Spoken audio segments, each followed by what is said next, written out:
Hello, everyone, and welcome to the Conquers podcast, episode 4.2 Ahmose the Liberator.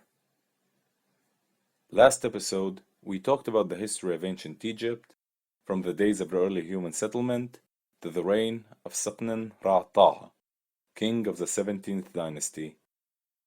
One important point I'll mention here is that by the time of the 17th dynasty, the chief deity of the Egyptian pantheon, to whom the kings attributed all their power and were his representatives, was Amun-Ra. Although Seqenenre Tao's reign was short and not well documented, it was notable for the War of Liberation which he launched against the foreign Hyksos in the north. That war, and the expulsion of the Hyksos, would go on to become a family obsession, stretching for most of his reign and his two sons' reigns. I'll describe first the geopolitical situation in Egypt at this point. To the north, Lower Egypt was under the direct control of the Hyksos, while Upper Egypt was mostly under the Theban 17th dynasty's control. The area between the two, the so-called Middle Egypt, was composed of small city-states mostly loyal to the Hyksos. To the south, a new power had emerged, the Kingdom of Kush. The people of this kingdom were the Nubians. After hundreds of years of influence and in some areas direct control by the Egyptians, their culture was influenced a lot by their Egyptian neighbors. A power on their own now, they established their own kingdom, in the process occupying several forts built by the Egyptians, an act of outright insult for many Egyptians. From the sources available to us, it seems that early on in his reign, Seqenenre declared war on the Hyksos and launched many raids against them and personally led his forces. Although merely raids at this point, with little permanent conquest, the fact that the Egyptians were now on the offensive signaled a shift in the balance of power. The strategy Seqenenre implemented during these raids was one that his sons would also go on to use and which I will describe.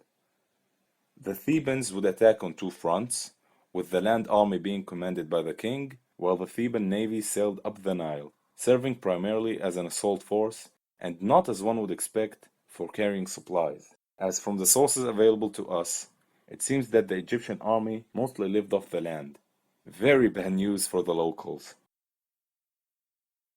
The reason Seqenenre wasn't able to convert any of these raids to permanent conquests was probably his early and very violent death, most probably in one of these raids, after a reign lasting at most 5 years.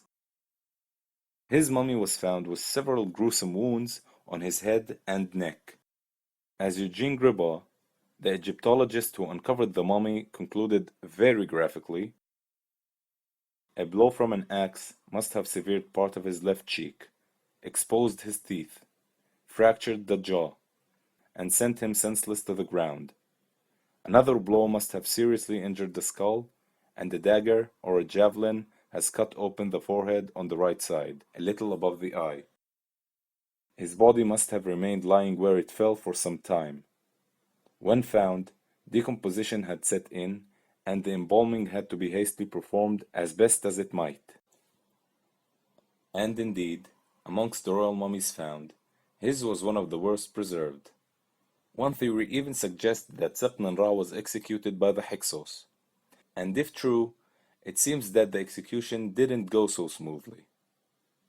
His death, and the sacrilegious treatment of his body, would only make his son and heir Kamose, and more importantly, his sister wife, Ahhotep, even more determined to defeat the Hyksos.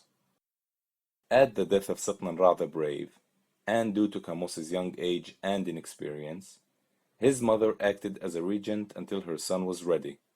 Not an easy task for any regent, even more for a woman.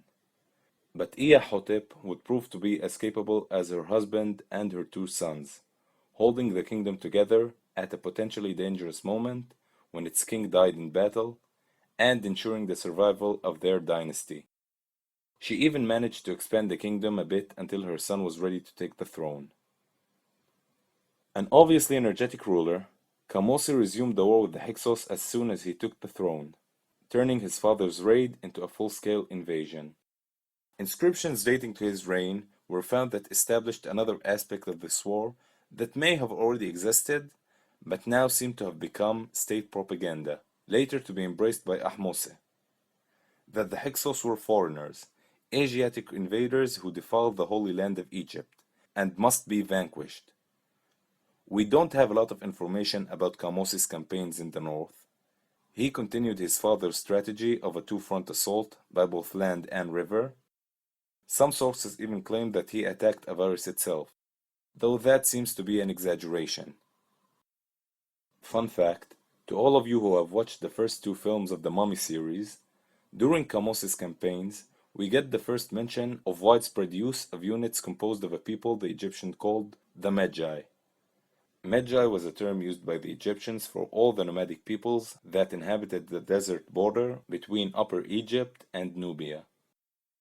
In Kamose's campaigns, they were widely used as forward troops for either scouting or hit-and-run attacks. During the New Kingdom, the term Magi would evolve and would be used to describe an elite unit of the Egyptian Empire that included native Egyptians as well. Two steles dating to Kamose's reign describe the campaign against the Hyksos and their vassals. Many towns on the Nile and in the desert oases were captured. Two towns, Nefrosi and Daftih, are mentioned specifically falling to his armies. The Battle of Nefrosi is notable because it is the first time that the use of chariots in ancient Egypt is described. If we are to believe the inscriptions on the steles, no doubt influenced by Kamose's propaganda, the Hyksos became so worried that they sent messengers to the king of Kush, suggesting an alliance and mutual attack against Kamose. But Kamose was able to capture these messengers, preventing a two-front attack against his kingdom. By the end of this first campaign, Kamose had expanded his kingdom, pushing back the Hyksos' influence while replacing their vassals with his own, putting the Thebans firmly on the offensive. Kamose's greatest achievement was perhaps psychological, as he proved that the Hyksos were not invincible and could be defeated by the Egyptians. I have no doubt that Kamose's intention was to push north to the gates of Avaris itself and avenge his father. He wouldn't get the chance, however, as soon afterwards he died. Although assassination is the first cause of death that comes to mind, we can't tell for sure. Although we know that Kamose's mummy survived and was definitely found sometime during the end of the 19th century, it wasn't identified and was lost, so we didn't get the chance to look for clues for how he died. Although his reign also didn't last for more than 5 years, it was definitely a successful and monumental one. With Kamose's death, responsibility fell once more on Ahhotep to act as regent for her 10-year-old son, Ahmose. This regency was even more dangerous, as Kamose, the original heir of her husband, didn't have any known heirs, and her second son was still young, seemingly even younger than Kamose was when their father died. Still, Ahhotep proved her great character and abilities once more, ruling the kingdom successfully until Ahmose was ready. The greatest evidence for this success is the fact that we don't have any source mentioning the Hyksos trying to reverse the Theban gains during this period. And despite this consolidation of power, Ahhotep allowed her two sons to assume the throne. We shouldn't take this for granted, as the next ruling queen who was able to consolidate power, the more famous Hatshepsut, didn't give up that power until, well, she died. Now, we finally come to this episode's great conqueror himself, Ahmose the Liberator. I'll start with his name. Ahmose means child of Ea, or the moon. We don't know a lot about Ahmose's childhood. Being that he wasn't the eldest son didn't help in that matter. He was probably born around 1560 BC. To the standard upbringing of any Theban prince, one can add the influence of his mother and the circumstances in which he grew up. One can easily imagine the young Ahmose being groomed by his mother to continue his father and his brother's war. His sister and later grandwife was Ahmose I, who may have also been Kamose's wife, yet no records mentioning this exist. Although he was only 10 years old when he took the throne, it doesn't seem to have been an unusual age. In a time in which the average life expectancy was around 32, a 10-year-old king was actually pretty normal. Let's not for a second underestimate the challenges that Ahmose had to face. The Hyksos were a weakened yet still formidable foe. The Nubians to the south were still hostile. For many in his own kingdom he was still this kid under the sway of his obviously powerful mother. Another very important aspect that in our modern times is forgotten is the religious one. Ahmose's two predecessors, whose main pursuit was the war against the Hyksos, had died after very short reigns. How could kings, claiming to be the representatives of the god Amun-Ra, die this way? No doubt that many people, especially the anti-war faction in Thebes, wondered if that was a sign of displeasure from the gods. But Ahmose had a destiny to fulfill, and if he wanted war, he had to prepare for it. And prepare he did. One reason for the success of the Hyksos was their superior weaponry compared to the Egyptians at the time of their arrival. They introduced the horse and the chariot to Egypt. They used the composite bow, far superior to the simple Egyptian bow, and had better armor and battle axes. If the Egyptians were to beat them, they had to learn and even surpass them. This process had already begun by previous rulers of the 17th dynasty, but seems to have intensified under Ahhotep and Ahmose. The composite bow was adopted, better bronze production and working methods were introduced, Theban soldiers began to wear body armor, and the chariot was adopted by the Theban army with some modifications and upgrades. By the time he was around 20, Ahmose had been king of Thebes and Upper Egypt for more than a decade. He now had a well-trained army, with many veterans of his father and his brother's campaigns, equipped with the finest weapons of its day, and a clear target, Avaris. He also didn't have to worry about discontent at court, as his mother would remain at Thebes to rule in his stead.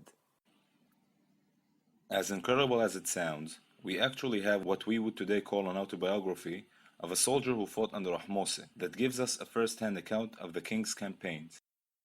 This autobiography has survived in the form of inscriptions on the walls of the tomb of a man called Ahmose, son of Ibana, or Ahmose Ibana.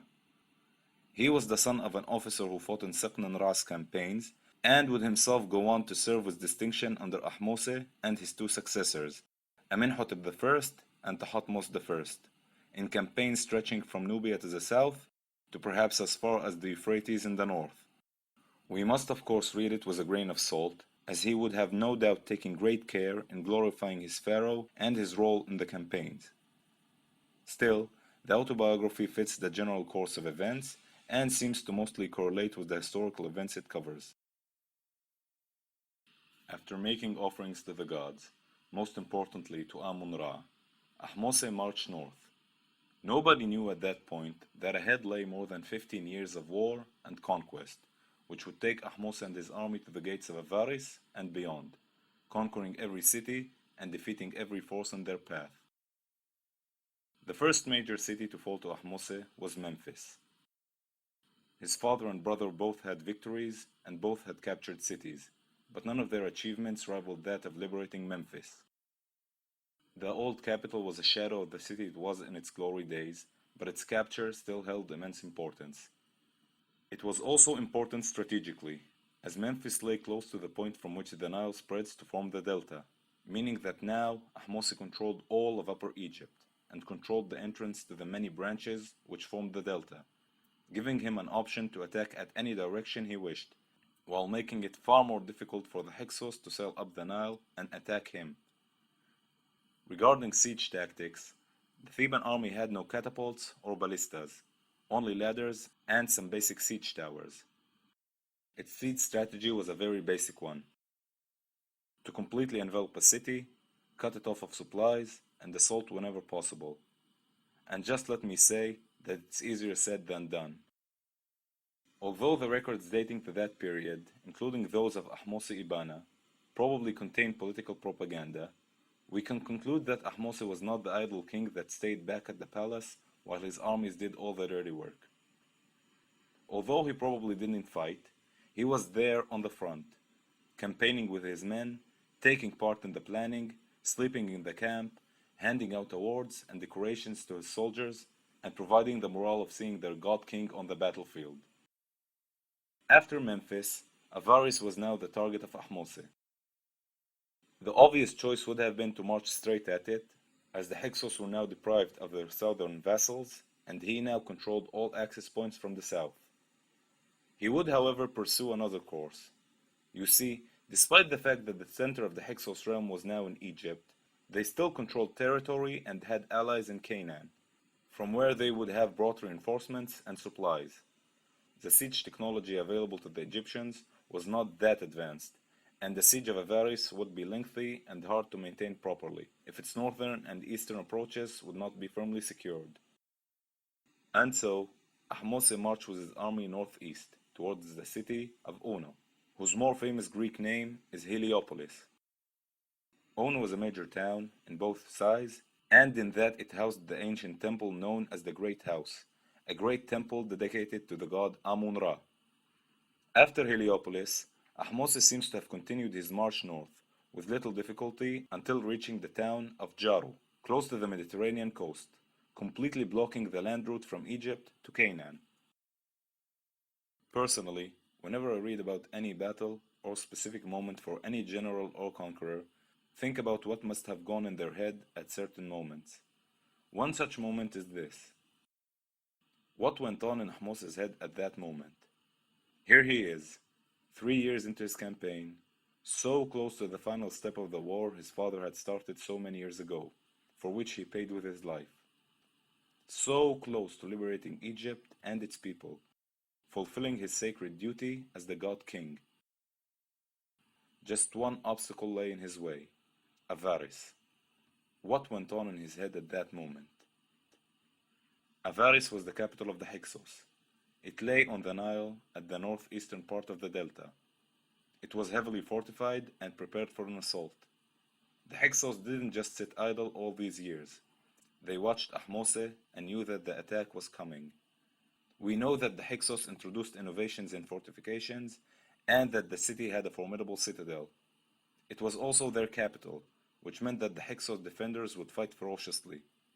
It seems that it took another year or two of preparation and perhaps to encircle and envelop it in order to isolate it completely. It is here that Ahmose Ibana's account provides a precious first-hand account of the siege.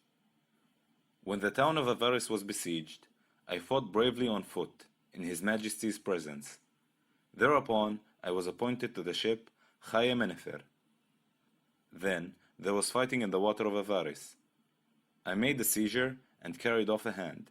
That is, he took a hand as a trophy from a fallen enemy. When it was reported to the royal herald, the gold of valor was given to me. Then they fought again in this place. I again made a seizure there and carried off a hand. Then I was given the gold of valor once again.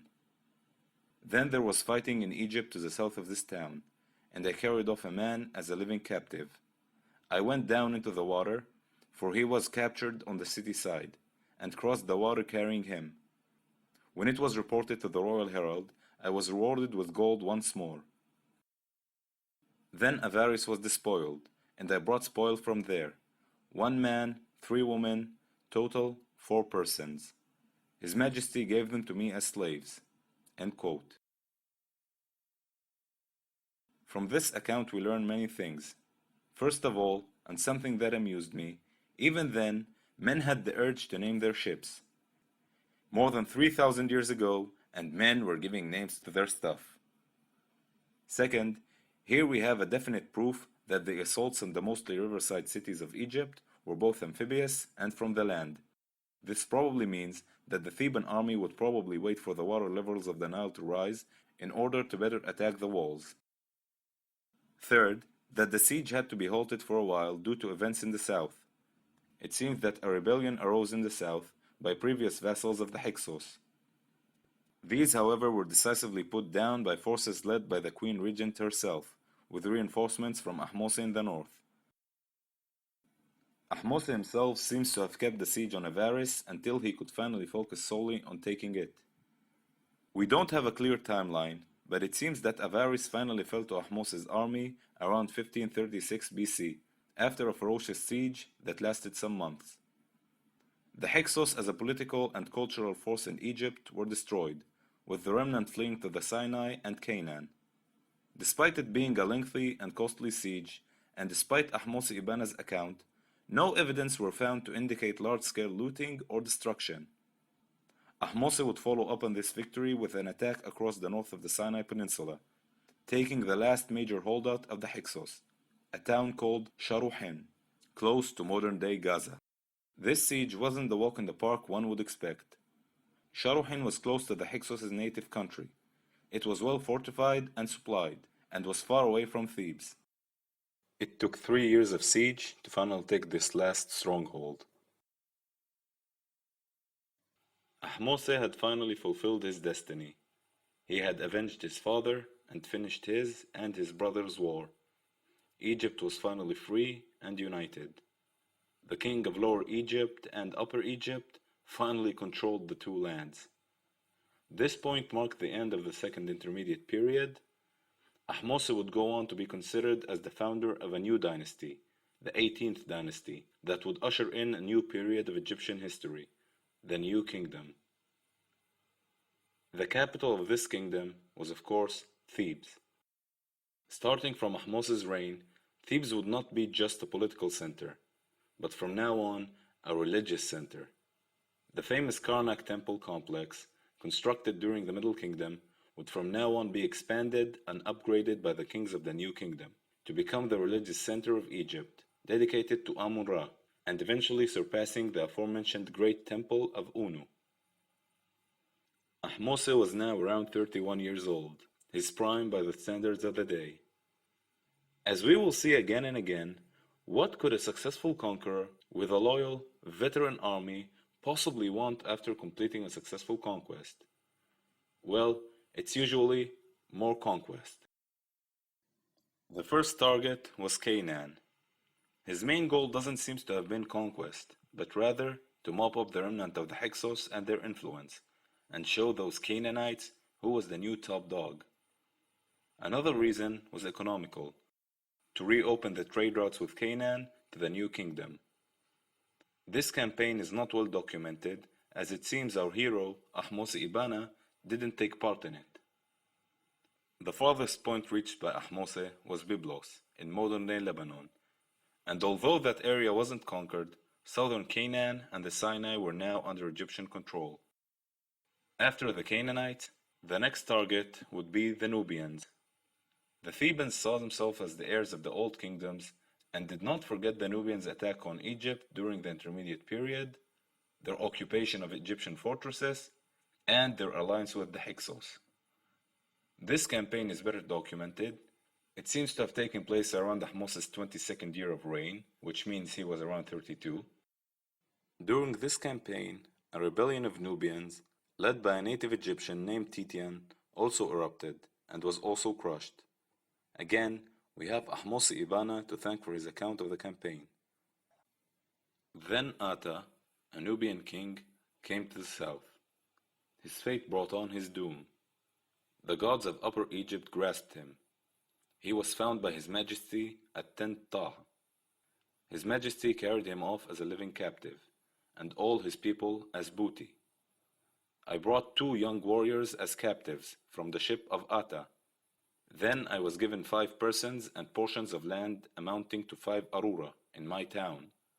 The same was done for the whole crew. Then came a foe named Titian. He had gathered the malcontents for himself. His Majesty slew him, his troop was wiped out. Then I was given 3 persons and 5 arura of land in my town. End quote. Ahmose established the borders of his realm at the second cataract of the Nile, while the areas to the south were turned to vassals. A new administrative center was established at Buhin. Along with establishing the largest kingdom in Egypt's history, Ahmose also attended to internal matters. His reform extended to all aspects of Egyptian society. A new professional civil service was established in response to the increasing demand for scribes and the literate. Construction programs were launched on a scale not seen since the heyday of the Middle Kingdom, especially in the Karnak complex, as evident by the portrayals of the king on the temple walls. And of course, with the construction spree came a demand for art and artists, who would again flourish in the golden age to come. Economically, all the aforementioned wars cost gold. The expansion of the state and the new apparatus it required cost gold. The new temples and their priests cost gold. Ahmose had to replenish the state's coffers. This was achieved through multiple methods. The good old method of sacking your enemy cities, especially in Nubia and Canaan, came in handy. New sources of wealth were now available to the king, as with the Delta and Nubia under Egyptian control once more, access was gained to resources not available in Upper Egypt. Gold and silver from Nubia, lapis from distant parts of Central Asia, cedar from Byblos, and turquoise from mines in the Sinai. Lastly, trade was encouraged with routes established with Canaan, Nubia, the Minoans in Crete, and more. I will also mention that only during the New Kingdom did the use of the title Pharaoh become widespread. After a glorious reign, Ahmose still had what is perhaps the most pressing matter for an Egyptian ruler: the afterlife. Ahmose had to prepare himself for his afterlife. And Ahmose made sure that he would depart this life for the afterlife with style. The last royal mortuary complex with a pyramid was constructed at Abydos. Although a debate still exists as to whether Ahmose was interred in the pyramid, if it was his intention to be interred in the pyramid, or if it was a mere cenotaph. Although only ruins of it remain today, its scale and the scale of the complex serve as a testament to the glorious journey of the great liberator to the afterlife and to the mighty realm he established. Ahmose died around 1525 BC, aged 35, and was succeeded by his son Ahmotep I. Although this age sounds young to us, that was close to the average life expectancy of that time. And keep in mind, we're talking of a king here, who lived a pretty good life. Under Ahmose's heirs, the kingdom would go on to enjoy a level of prosperity and wealth never seen before in Egypt. And unlike previous dynasties, controlling just Egypt would no longer be enough. From now on, all of them would seek the image of the warrior Pharaoh, the Pharaoh who led his armies, expanded Egypt's territory, and crushed its enemies. But all that wouldn't have come to pass had it not been for Ahmose, the liberator of Egypt. Join us next time for the story of the Ahmose III, the Napoleon of Egypt.